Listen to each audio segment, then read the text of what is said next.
What's up, everybody? Welcome to the Aftermath Podcast. I'm your host, Christopher Tenpenny, joined by my co-host, CJ Jones. CJ, the preseason's over, my man. Next one counts. The hay is in the barn, Chris. It's time to work. Let's get it, man. Said every high school coach last Thursday before high school football kicked The hay out. is, The the hay hay is is in the barn, boy. barn. I just remember that being told all the time. And it's exciting. This is always where everyone's kind of a little bit like we're hammering the same things over and over again just because we're waiting for real football to count that we don't even know what to do with ourselves anymore. Yes, So that's sir. what I'm most excited about to get through is actually have some real action to talk about. But there is some things we need to clean up. And before we get into today's topics, I did just want to shout out everyone. I appreciate you guys listening to us on Spotify and Apple. We love the support. I just want to throw out there's a new place to see our smiling faces. Please check us out on YouTube at the KC Sports Authority. Those guys do some great jobs, especially good for you Jayhawk fans out there. They've got some great Jayhawk content. They're adding us in to throw some Chiefs content down on their page. So please go check them out. Check out our stuff. Check out their stuff there. And you'll get to see our smiling faces, which, it's always a plus, especially CJ's handsome mug over there. Nah, it's all about Chris, guys, not me. He's the one doing all the work. I just talk. I just show up. Oh man, you do a great talking, but enough about the technical side of this. Let's get right into the preseason game 3. I know these are hard to talk about, but we gotta get with the preseason wrap up. Anything you can take away from that last game, a game that Mahomes and Kelsey don't play in? Everyone was healthy. That's the biggest takeaway for me, Chris. Some guys played well. Some guys made their name, tried to make a stamp. And like Andy says, if you don't make the team here, you'll get an opportunity somewhere else. But to see guys like Amir Smith Marset make plays in the open field and see guys like Michael P. Ryan make plays in the open field as well, that's very encouraging to see because we want to have depth at every position, especially at your skill players, because those are the most important as far as when it comes to making plays. But we know where the foundation of this team is built, like Chris said. It starts with 15 and 87 and arguably the best offensive line in the league. And the defense is obviously going to have their growing pains as well because we know usually how a Spags season goes. But maybe that learning curve is a little shorter this year just because you have a lot of guys coming back and upgrade in certain rooms on the defensive side of the ball. But overall, I'm just happy to hear no major injuries. I'm happy to see everyone's going to be ready for week 1 on Thursday versus the Detroit Lions, Chris. That's the biggest takeaway for me. So Yeah, that's like it's kind of crazy, like how few injuries have really been I know, right? happened to fingers crossed, knock on wood, do all the stuff you got to do, but like All of that. you got Sneed, who we really haven't talked about much. I You know, right? got Tony, which was expected. And then now that Pacheco's back, I mean, that's really on the injury front. The only major news is those guys right there. And it sounds like, at least if we don't know if Tony's going to play in week 1, but it sounds like he's on a track to where at least he's going to play early, whether it's week 1, week 2. That's positive. Again, I would love to hear more on Snead.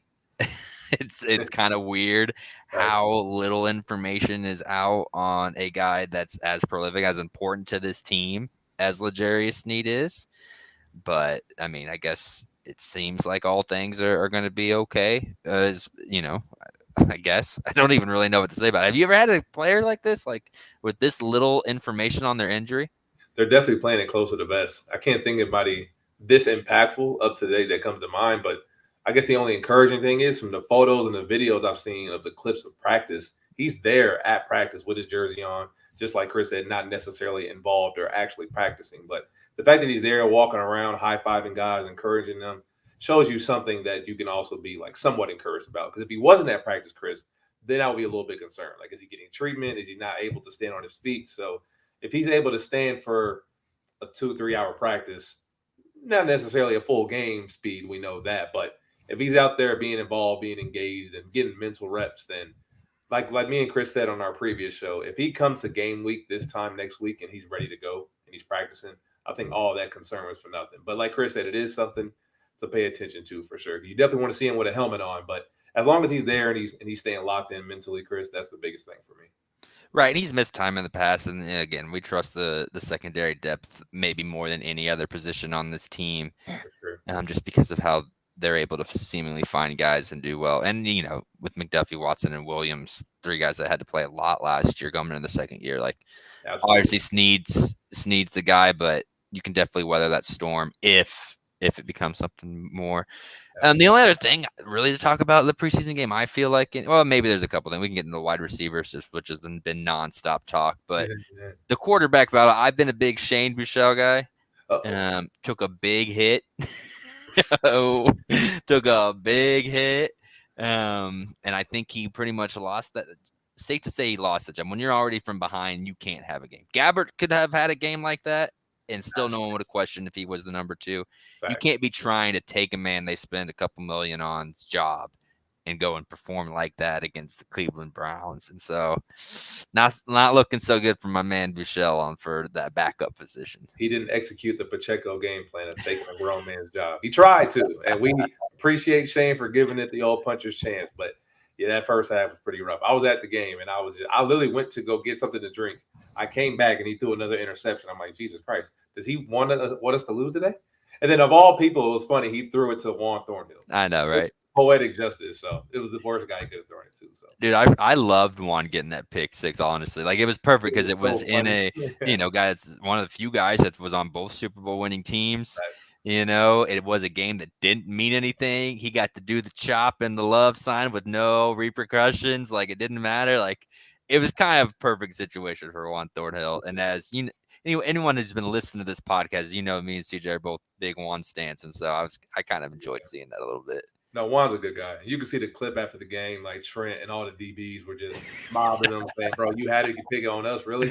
Of all teams, you had to get a pick six. It had to be us." So that's definitely a good moment for him. And we all miss Juan Thornhill and definitely appreciate everything he's done for the team. But no, that was definitely not such a good moment for Shane. And Shane bounced back and had a couple good plays after that and tried to follow up. And then it was just kind of like an ebbs and flows thing. Like some guys made some good throws, and then we had some drops in the game as well. And I know you don't tend to overreact to everything in preseason, but unfortunately, like Chris said, it's the only thing we can talk about right now. So, but we are a week and a half away from real football, so we won't have to do this for too much longer. So, Right. Yeah, man. It's gonna be a long 10 days, 9.5 days, whenever you're listening to this. But the last thing to talk about the preseason, I think it kind of goes in with our next topic in the roster cuts is the wide receiver depth. I don't know. I think I know where you and I stand because we've kind of been on this from the get-go that we have our 7. But there are a couple guys that have made it interesting. Do you think there's going to be any change in the wide receiver once we see final roster, or do you think it's like, again, auditioning for those other teams? yeah, I think the 7 that we've pretty much been saying the whole camp is probably going to be the final 7 that makes the roster. It's also going to be a big moment because Andy Reid has never kept 7 receivers on his Right. roster. It's usually 6 without a couple of guys on practice squad. So if he does decide to do 7, which the roster cuts come out Tuesday, I think 4:00 Eastern time. So it'll be 3:00 for Kansas City Central time. So I expect the 7 to be the normal guys we've said all year: Kadarius Toney, MVS, Sky, Justin Watson, Richie James, Rasheed Rice, and your favorite boy, Justin Ross. So that's the 7 we expected to be. And obviously, I want to give Amir Smith Marcedes flowers. He balled out, had a hell of a game, really had a hell of a preseason.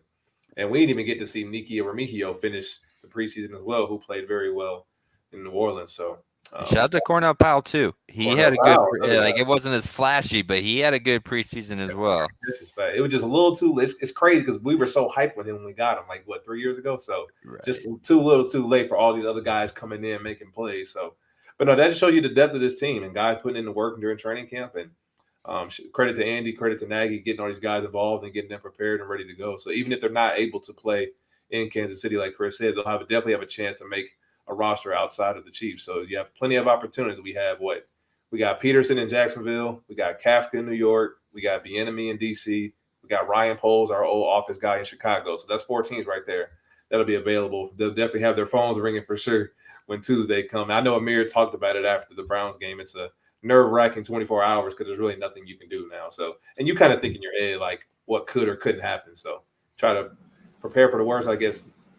Pray for the best, prepare for the worst, I guess. That's all you can do at this point. So that is all you can do. And like, how much of it though, like, just to play devil's advocate, that's what I like to do, is how much of it is like the Chiefs system? Because let's be honest about it. Like, Demarcus Robinson's on like his 5th team. Brian Pringle last in Chicago for a year and he's gone. Marcus Kemp just got cut. Darius Fountain just got cut. Like, these are other guys that have either been productive or have had the preseason hype around them, in Kansas City.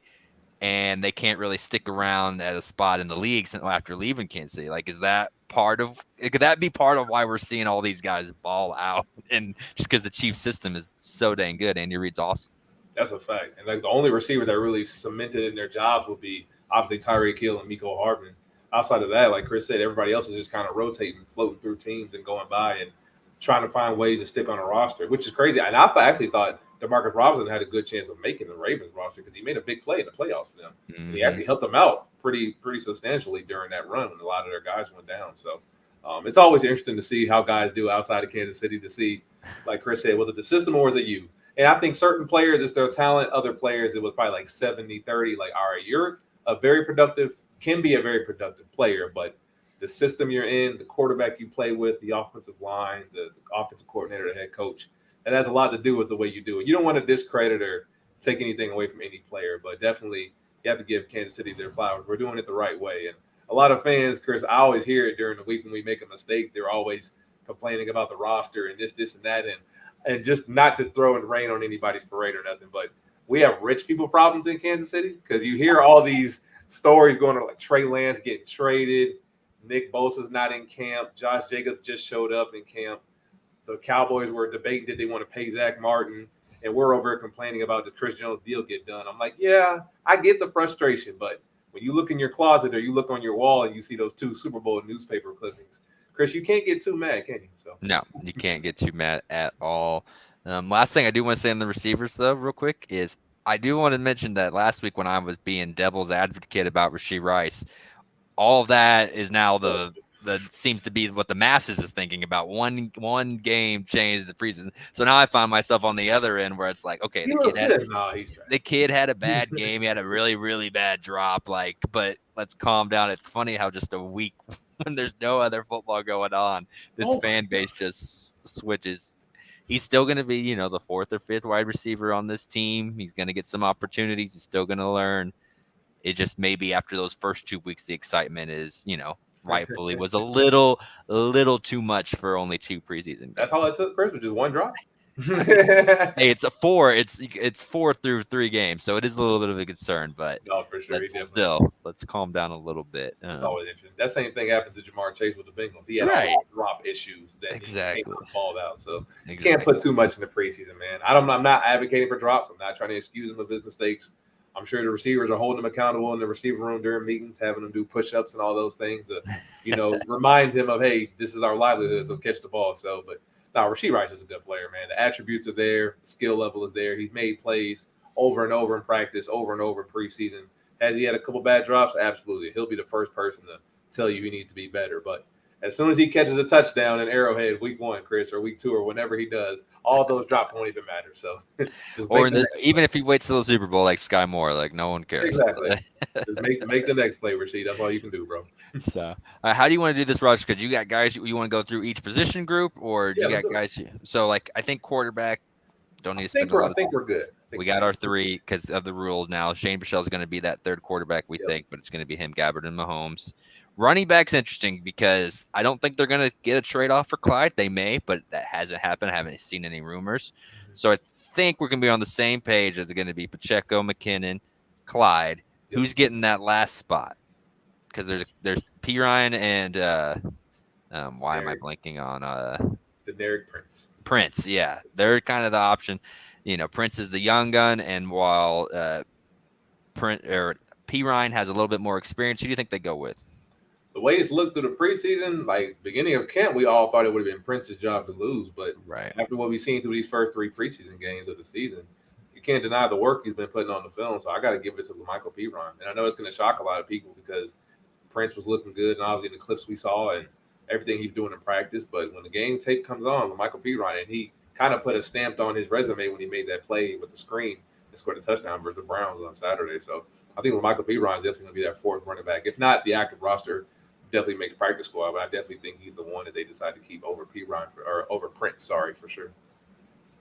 Yeah, I think I go with P. Ryan just because I think he flashed in the last game, not the last game, but I think I think they already got the young kid in the Pacheco. You can potentially get Prince on, with how running backs are valued on the practice squad, and P. Ryan has that. Kind of like he doesn't have the same experience as Ronald Jones did last year, but he's still more of a veteran, than so. I think that's where they go. P Ryan. for sure. Um, Andy Reid's not going to have a fullback for the first time ever, Boom, which boom, is pretty exciting. We know about the wide receivers, the seven. yes. Justin Ross taking that last spot, and all the other six that actually have big-ish contracts. Um, Tight end is kind of a lot more interesting. This team used to be four. Yeah, Now there's a real argument for only two. too. Exactly, facts. I, Because basically everybody, the injuries that have happened. So yeah. right, Travis and Noah. I still think Blake Bell makes this roster I do. because I think no one's going to say it, and Travis has never shown any signs of this, but you have to be cognizant of his age, and that what really matters is getting him healthy to January. Facts. And so even if that's cutting, 3 to 5 plays a game from him throughout the regular season, you're going to want someone other than Noah Gray. So that's why I don't think Bushman makes the team. I would have loved it. He was a great story a couple years ago. I don't think Bushman makes the team, but I do think Blake Bell makes this team. No, I agree. I think once Jody Fort's injury, unfortunately, prayers up to him as well that he got knocked out for the year with the shoulder injury. I think that pretty much cemented Blake Bell's spot. I mean, they brought back Blake Bell for a reason. They loved him. They loved, obviously.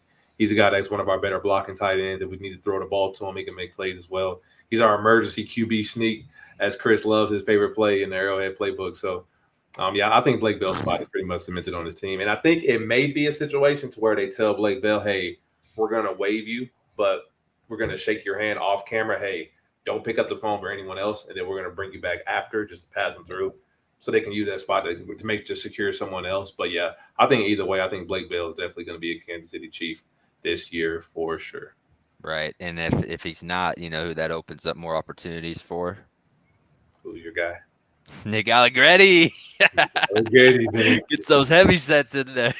You got to be the third tight end, Nick. And he Not only catches do you got to be the touchdowns, too. backup interior lineup, you got to be tight end 3. And he catches touchdowns too. He's a weapon now. Calm Oh down. man, I just In had a to get. playoff game, all right. Speaking of the linemen, it's kind of interesting here too. You got Donovan Smith, Tooney, Creed, Humphrey, Trey Smith, Juwan Taylor, Allegretti. Those 6 are like, I mean, not that the other, but those 6 are 1,000,000% locks. Facts. The big question here is, do they keep Lucas Niang? I guess. I think that is the big one because I mean, coming into the season, like obviously we know what Prince Taker did in his short. He came in an emergency situation last year and played like a little split tackle moment for us. Obviously, they drafted Wanya, probably definitely pretty high at Oklahoma, and Allegretti's probably that center guard that can come in different situations. And it was supposed to be Kennard last year, the tackle we drafted out of Kentucky. He was supposed to be the emergency tackle in that situation, but I know Andy Heck mentioned this a lot, and he's pretty much stayed pat with that statement. He likes him more at guard than he does at tackle.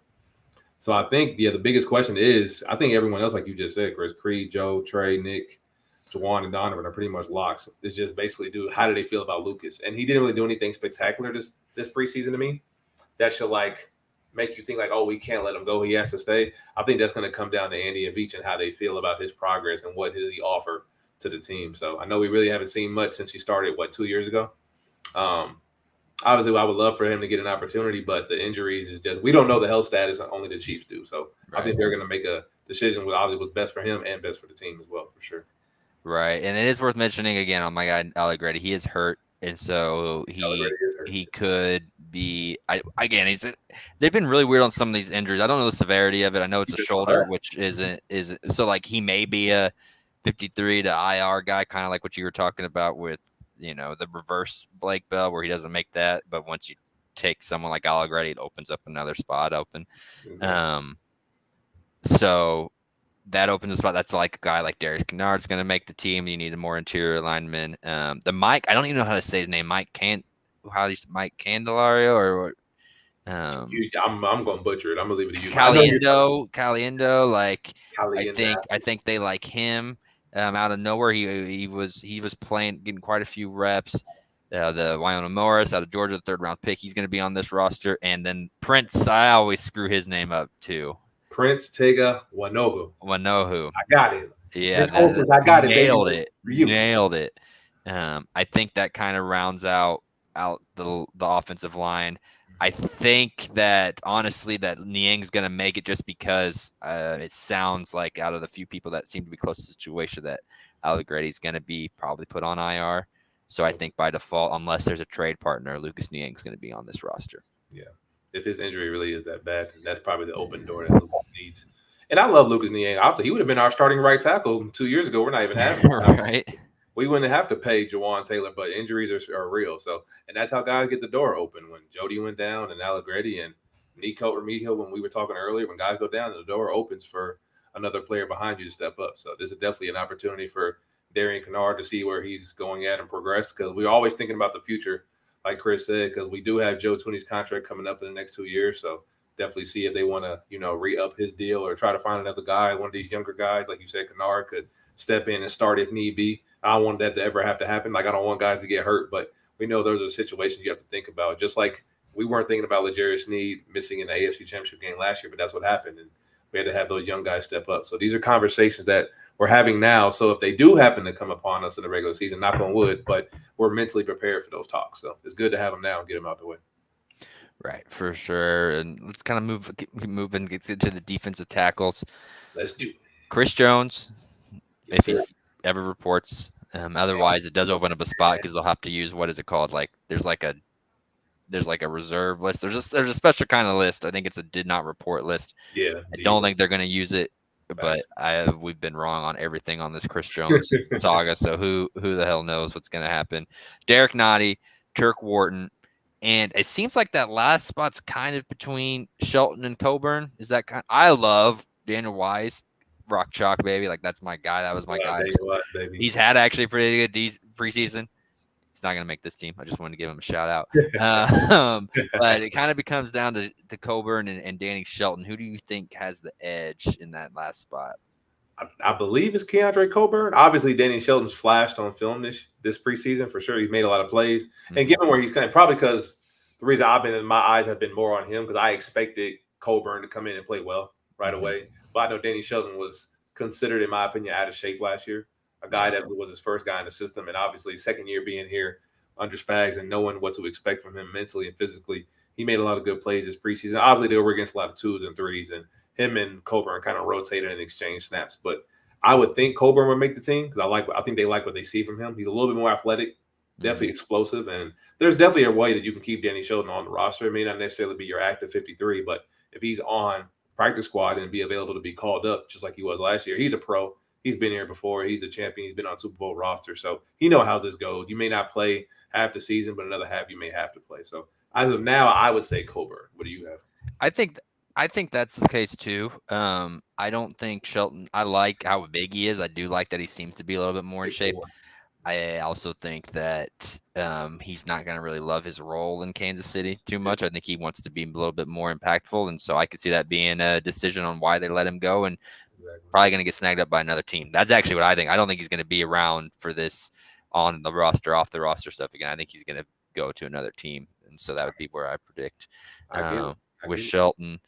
Let's get to the line, or excuse me, defensive ends. Almost skipped the pass rushers there. I think what we got Kaloftis, we got Dana, we got Felix and DK Uzama. Oh, real quick, I didn't even mention how. I didn't even ask. I guess more or less, how does it really work with Amenahue? He doesn't have to be because he's suspended for 6 games. He doesn't go in this decision, right?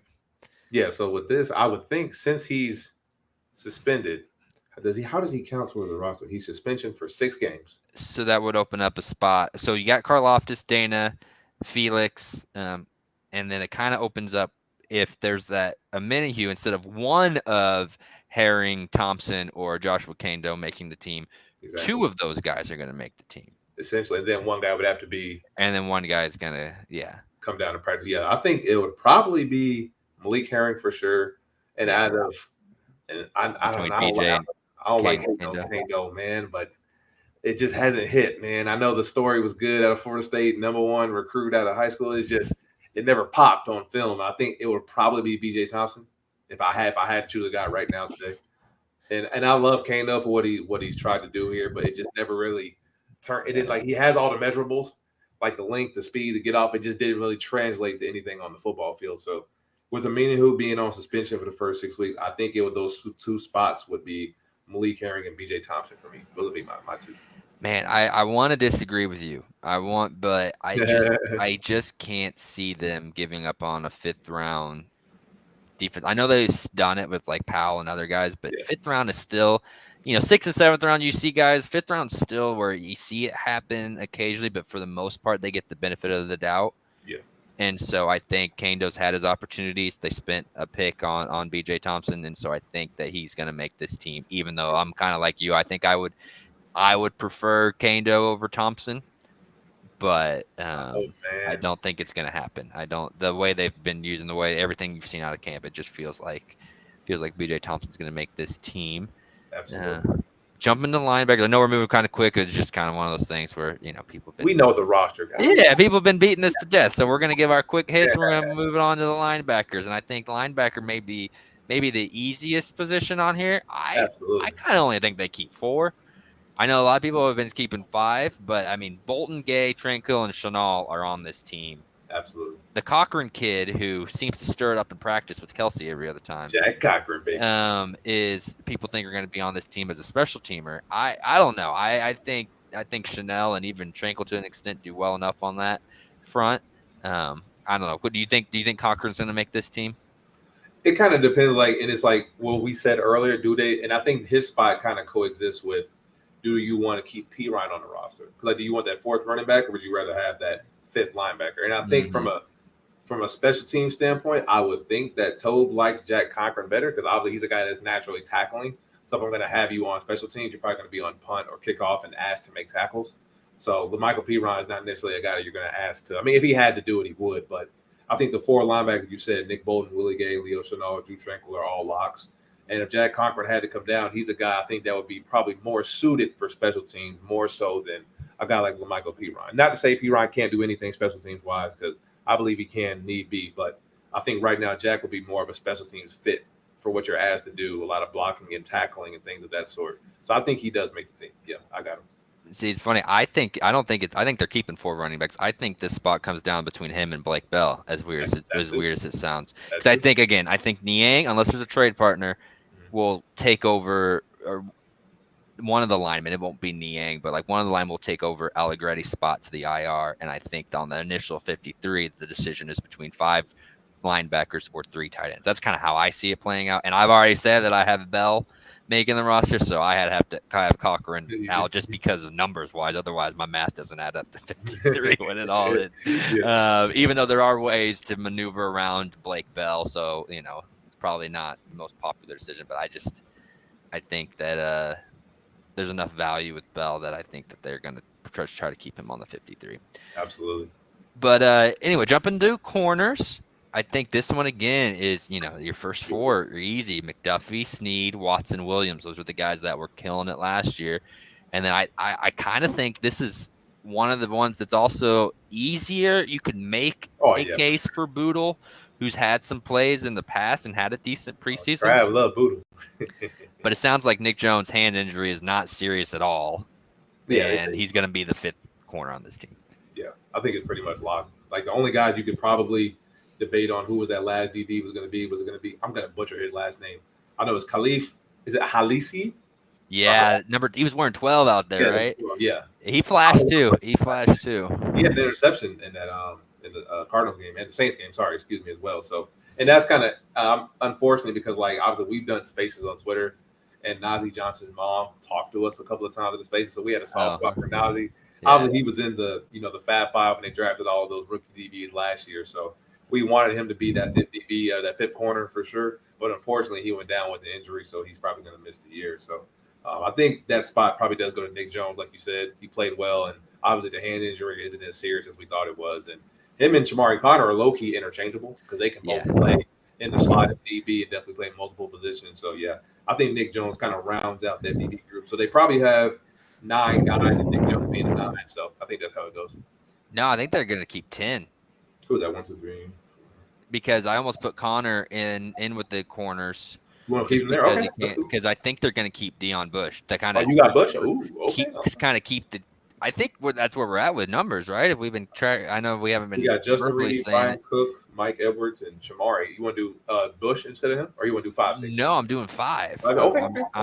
I think because I think Connor's more of a. I don't think Connor's a true safety. I think so. That's why they have Reed, Cook, Edwards, and Bush because it's Yeah. kind of the starter and backup.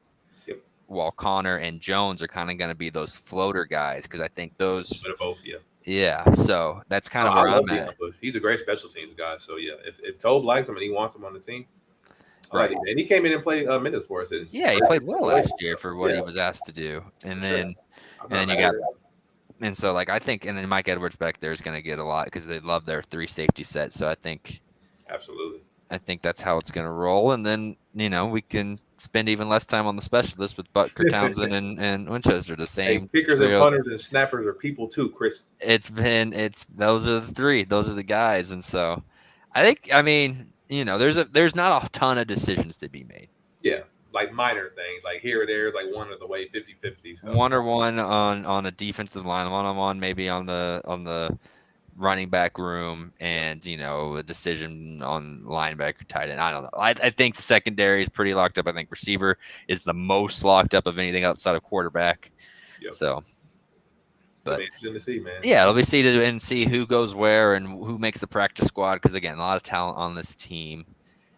Which makes kind of this roster cut. So we want to make it a little bit bigger than it actually is. But this team, like everything, always you got 1587 and Andy Reid. Like the other 51 can just fall into Let's place. roll. Let's roll. Come on. Oh man. Thanks. Last thing we did want to do though before we got out of here is we're going to spend next week talking quite a bit about the Lions and do the preview. So before we do that, we wanted to spend time on our bold predictions. I think we each got a couple guys that, again, we're going to preface this with I don't know if this is something you're going to need to go to your FanDuel app and start laying bets down, No but draft. things that there's a chance you could actually see, even if it's a small chance, like they say in Dumb or Dumber, what you're saying, there's a chance you can see it. So you're Let's start on saying the there's a chance. exactly. Starting on the offensive side, you got someone on the offensive side that you're going a little bold with. My bold prediction. I don't know how bold it is because this guy obviously had a great year. He ended very well for us. If he would have started off the season with the amount of reps that he ended with, I think this happens no brainer. So my bold prediction is that Isaiah Pacheco ends the year with 1,500 all-purpose yards. This is a guy who finished the year with obviously 1,000 rushing yards, like including playoffs. Mm-hmm. So post like only regular season only, I think he finished with around 800. I think he finished with 5 touchdowns. So my bold prediction this year is Pacheco has 1,500 all-purpose yards and 10 total touchdowns for Isaiah Pacheco. I think like he does. I think he gets 10 this year. That's one that you almost could go to FanDuel. Absolutely. I think about it.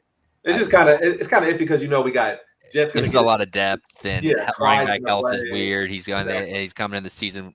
They may try to take it easy on him, so he may say, Right. "Nah, I'm ready. I'm good." So I like it though. I mean, he's got the heart of the fan base already in a short period of time. Absolutely, and I love our schedule. Not too many crazy defenses the first half of the year, so he can rack up a lot of touchdowns for sure. I know, he definitely can. He definitely can, especially once he cleans up that goal line stuff a little bit. Like, absolutely, we got Chicago and Minnesota in the first couple weeks. Whew, yeah, he can rack up those games for sure. I don't think mine is the reasoning, especially in mine, people aren't going to love because I'm going Noah Gray gets over 400 receiving yards this year and sees a big increase in targets. I don't think he's never broken 300 in his in here if I remember correctly. And so I mostly it's because I think that Kelsey's going to see a decrease in snaps, and it's just again he's given us no reason to see that he's slowing down. Like he hasn't seen a sign of it at all, but he's still 34 years old. Facts. And still the most important thing is him being healthy in January. So like even if he does, I'm not going to wait for Travis to give me a reason. He's still going to be out there on the plays you need him to in the big moments, like in the fourth quarter of a close game against the Bills or the Bengals or whatnot. He's going to be out there. But fourth drive in the second quarter, Noah Gray may be out there the whole time. Like I can just see the snaps counting being reduced to kind of just. I would rather them take the precautions early than have to adjust for it later. No, absolutely. And so that's why I think Noah Gray is going to see scaling targets. I think he's going to catch a few more touchdowns, a few more yards, and that's kind of where I'm going with my bold prediction, just to save El Travador for the postseason Yeah, run if needed. If Trevor. needed. What you got to do though. You got to do it. If you want them to last all the way till January, we really want to go on another Super Bowl run. Those little 15 plays here, 20 plays here can be the difference between that so-called back injury he had before Right, exactly. the pregame and the AFC Championship game versus the Bengals. So those snaps matter for sure. Definitely get Noah ready to make plays, and Noah's been ready for this moment anyway. Like if need be, hey Noah, go play the whole rest of the quarter. Could you do that? Yeah, he'd be fine. So. Exactly. Take this drive, and maybe when we get to the red zone, Travis comes out. But like from the 20 to the 20 to 20, no, you're out there for this second quarter drive or whatever. Exactly. Save Trav until like the bye week, and then let Trav go full. Yeah, exactly. Let him get to week 8, bro. That's all we need. So they've given us no inkling that they will do that, but they're normally ahead of the times, and so I think they see that age. I think it's something they could do. Like so. Trav is going for the record, though. So. Trav is going for the record, though. So that may hinder those plans a little bit. But who you got on the defensive side?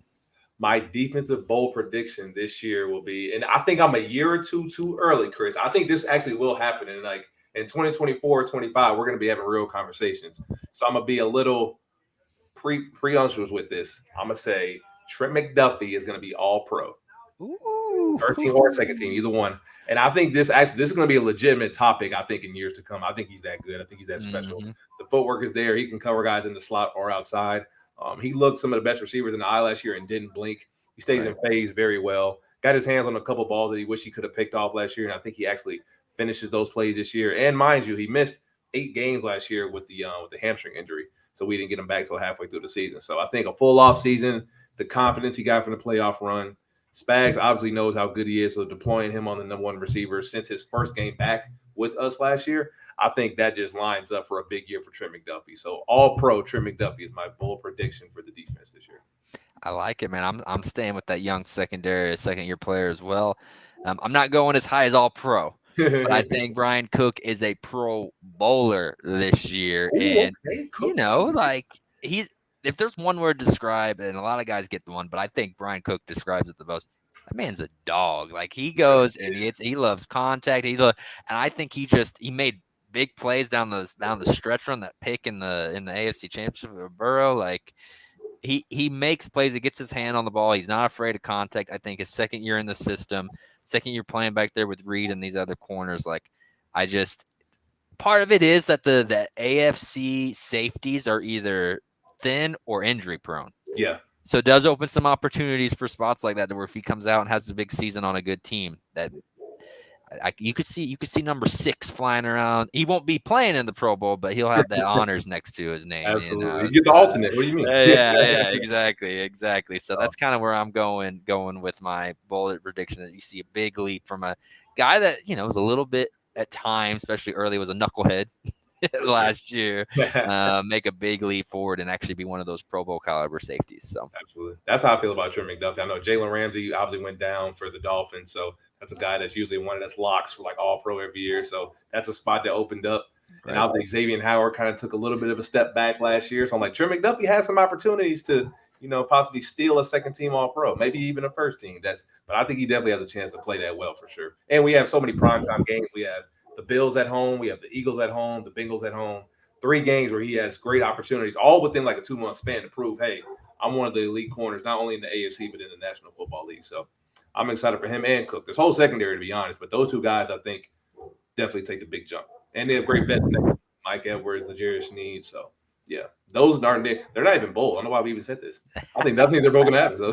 I don't think they're that bold. They a lot less bold than they could be, but it's nice on me. Maybe the bold prediction is Chris Jones shows up at some point. Maybe that's Chris. Just pull up, please. God, I don't even care what you do, bro. I'll pick you up myself. But maybe we can get into that. We'll have some more news on that next week. But I think that's going to wrap it up for us this week. Again, less than 10 days, getting close. CJ, before we get out of here, where can the good people find you? You guys can definitely find me on Twitter at CGG81, as it says on the screen on front of you. That Chris has done a great job producing, and you guys clap it up for Chris. We're doing a great job of making this color theme, Chief. We're gonna have something really cool for you guys next episode, so stay tuned. Hey, don't make promises you ain't in charge of. Not in charge of, guys. I just asked Chris. That's what I do. I say, Chris, can we do this? He's like, oh yeah, I got you. And then it happens. If y'all need something, y'all know y'all can holler at me. But you I'm guys just can always talk to me about football, fantasy. It's that time of the year, so I'm definitely in tune with like college football. You can never too early mock, Chris. So I'm definitely writing down notes in my phone. I'm such a oh man, degenerate, already bro. mocking. You can never mock early enough. So I'm writing down players for next year. So if you guys have some questions about roster makeup, fantasy football, X's and O's, bets, I just did my first draft yesterday. So it's officially really football season when you do your first fantasy draft. So this You is are my favorite time of the crazy. year, bro. You are insane. I'm crazy, bro. This is like I took a picture and I posted it on Twitter. I was like this, and I was like posting all 4 games I had on my TV. This is what my weekend will be like for the next 5 months. So I'm gonna be in front of a TV every day for the foreseeable future. So I'm super excited as football season's back. Chris is my guy. Banner night. Chiefs are coming up soon. Chris, what can the people expect from you, buddy? You know I'm hyped. Hey, hey, I get it. You're hype. You can follow me at Twitter, 10penny88. The football tweets are flowing in. There are also going to be some baseball tweets flowing in. I'm just going to be upfront with you. That's He said, that "I'm it gonna fuck with doesn't end till first week of November. So just roll with it if you want. But make sure to check out the aftermath Twitter page as well for only football and Chiefs related content at aftermath_KC, putting out some polls, putting out some highlights and pictures and things like that. So make sure to check it out and retweet and share with your friends. But I think that's gonna do it for us this week. We will talk to you next time. Go Chiefs.